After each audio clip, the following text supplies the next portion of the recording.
আমার এক বোন কঠিন একটা প্রশ্ন করেছে, হুজুর আমার একটা দুধের বাচ্চা আছে, এই সদ্য মাত্র তার বয়স হলো 6 মাস, এর মধ্যে আমি কনসিভ করেছি, এখন বাচ্চা নষ্ট করা যাবে কিনা? মারাত্মক প্রশ্ন, কিন্তু খুব কঠিন। এটার জবাবটাও খুব ইমোশনাল একটা জবাব। দেখুন, প্রথমত সাধারণত পেটের বাচ্চা নষ্ট করা হারাম। কথা কি বুঝে নিয়ে? বাচ্চাটা কে দিয়েছে? আল্লাহ।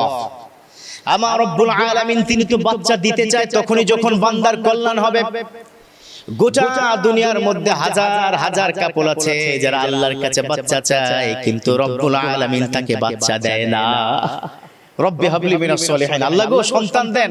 পাশের বাসার বাচ্চার কান্না শুনলে কলিজাটা ফেটে যায়, আমাকে 13 বছর পর্যন্ত আপনি বাচ্চা দেন নাই। এরকম লক্ষ লক্ষ মা বোনের চোখের পানি, এটা আল্লাহ নিজে কোরআনে কিন্তু বলে দিয়েছেন। আল্লাহ যাকে চান তাকে বাচ্চা দেন, যাকে চান তাকে বাচ্চা দেন না। এটা একমাত্র ইন্নাল্লাহ, নিশ্চয়ই আল্লাহর কাছে মাইয়াশা, তিনি যাকে চান তাকেই দেন। বিষয়টা কিন্তু এরকম যে আপনার যাকে খুশি আল্লাহ তাকে বাচ্চা দিবেন। তো প্রবলেম হচ্ছে আমরা বাচ্চা নষ্ট করে ফেলি। আমি প্রায়শ অনেক যুবককে আমার মুসল্লি বা তার বাইরে যখন জিজ্ঞাসা করি কি ব্যাপার, বিয়ে করেছো? জি হুজুর বিয়ে করেছি। কত বছর? হুজুর মোটামুটি 6 বছর হলো। বাচ্চা? আরে কি বলেন হুজুর, আরো 2-1 বছর যাক। তাহলে 6 বছর বিয়ে করেছে, সে এখনো বাচ্চাকে নিতে চায় না। He wanna continue the enjoying life. আরে মিয়া, তুমি তোমার এনজয় লাইফটাকে কন্টিনিউ করতে চাও, আল্লাহ তোমাকে যে বাচ্চাগুলো দিয়েছে তুমি 10টা বাচ্চা নষ্ট করেছো। তুমি পিল থেকে শুরু করে জন্ম নিয়ন্ত্রণ হাজারো প্রক্রিয়া তুমি দিয়ে বাচ্চা ঠেকিয়ে রেখেছো। 2 বছর যাক, আল্লাহর কাছে ওই লক্ষ কোটি টাকা খরচ করলেও তোমাকে আল্লাহ বাচ্চা দিবেন। এটাই চূড়ান্ত। এজন্য বাচ্চা নষ্ট করা আপাত দৃষ্টিতে হারাম। এখন আসুন, দুধের বাচ্চা মাত্র 6 মাস বয়স, হঠাৎ করে আবার কনসিভ হয়েছে, কিন্তু এত কি বাজে অবস্থা, তার সিজার করা হয়েছে। আমার বোনটি বললো যে আমার সিজার করা আছে, এখনো এই সিজারের জায়গায় প্রচন্ড পেইন হয়, মনে হচ্ছে ভিতরে কাঁচা কাঁচা আছে। তো এরকম একটা পেইনফুল সিজারের মধ্যে আবার পুনরায় আমার সিজারিতে হবে, হুজুর পাশাপাশি 2 ইঞ্চি পরে আবার কাটবে। It's really impossible to me. আমি কি বাচ্চাটাকে নষ্ট করতে পারবো?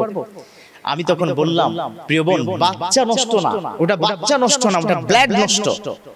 ওটা ব্লাড হয় আপনার যখন কনসিভটা হয়, তখনও আপনার এই হরমোনের মধ্যে, ডিম্বাশয়ের মধ্যে যেটা থাকবে সেটা আপনার স্পাম থেকে সেটা আল্লাহ কনভার্ট করে একটা রক্তপিণ্ড তৈরি করে। ওই রক্তপিণ্ডটা যখন হয় তখনই মেডিকেল সায়েন্সের ভাষায় মেয়েটা কনসিভ হয়েছে সেই বিষয়টা ওই আপনার টেস্টে ধরা পড়ে যায়। তো আমার মনে হয়, আমি প্রিয় বোনকে বলবো, যদি এরকম হয় তাহলে সবার আগে যদি মনে হয় যে না বাচ্চাটা কোনো কারণে আমার যত কষ্ট রাখা যায় তাহলে রেখে দেন, আল্লাহ বারাকা দান করবে। আর যদি রাখতে না পারেন, সেলাইয়ের জায়গায় প্রচন্ড ব্যথা, পাশাপাশি 2 ইঞ্চি পরে আবার সেলাই হবে, এরকম হাজারো যদি মৃত্যুর আশঙ্কা, রোগ বেড়ে যাওয়ার আশঙ্কা, বাচ্চা দুধ পাবে না সে আশঙ্কা, বাচ্চার অবহেলা হবে সে আশঙ্কা, পুষ্টিজনিত প্রবলেম হতে পারে সে আশঙ্কা, শেষ 4 মাস পর্যন্ত আপনি ঠিকমতো বাচ্চা টেক কেয়ার করতে পারবেন না, এরকম যদি বেশ কিছু মৌলিক আশঙ্কা তৈরি হয় তাহলে আপনি ওই ব্ল্যাডটা নষ্ট করতে পারবেন, বাচ্চা না। বাচ্চা কাকে বলে? বাচ্চা মিনিমাম আপনার 4 মাস বা 4.5 মাস না হলে কিন্তু বাচ্চার বডি দাঁড়ায় না, গোশত থেকে বডি দাঁড়ায় না, হার্টবিট ওভাবে হয় না। সো তার আগ পর্যন্ত আপনি বাচ্চা বলতে পারেন না। আপনার কনসিভটাকে নষ্ট করা, ব্লাড নষ্ট করা, এটা করা যেতে পারে, তবে অধিকাংশ উলামায়ে কেরাম অনুৎসাহিত করেছেন। জীবন আশঙ্কা থাকলে অবভিয়াসলি আপনি এটা করতে পারবেন। কিন্তু প্রিয় মা বোন, আপনাদেরকে বলবো, যারা ঠুনকো অজুহাত দিয়ে বাচ্চার বয়স কি 2 বছর, আরে 2 বছর বাচ্চাটা কি বড় হোক, বাচ্চার বয়স কি 3 বছর, আরে 3 বছর বাচ্চাটাকে একটু স্কুলে দেই তারপরে নেই, অতএব তুমি একটার পর একটা বাচ্চা নষ্ট করছো, মানে আই মিন তোমার কনসিভটা কি তুমি নষ্ট করছো। কাল কিয়ামতের ময়দানে ওই বাচ্চাগুলো কিন্তু দাঁড়িয়ে আল্লাহর সামনে বলবে, আমার মা পৃথিবীতে আসতে দেয় নাই, এই মাকে জান্নাত দেওয়া যাবে না, অতএব তাকে অবশ্যই জাহান্নাম দিতে হবে। কাল কিয়ামতের ময়দানে শিশু এই বাচ্চার প্রলেপ আল্লাহ পাক শুনবেন এবং জাহান্নাম নিশ্চিত হয়ে যাবে। আল্লাহ পাক মা বোনদেরকে বুঝার তৌফিক দান করুক, আমিন।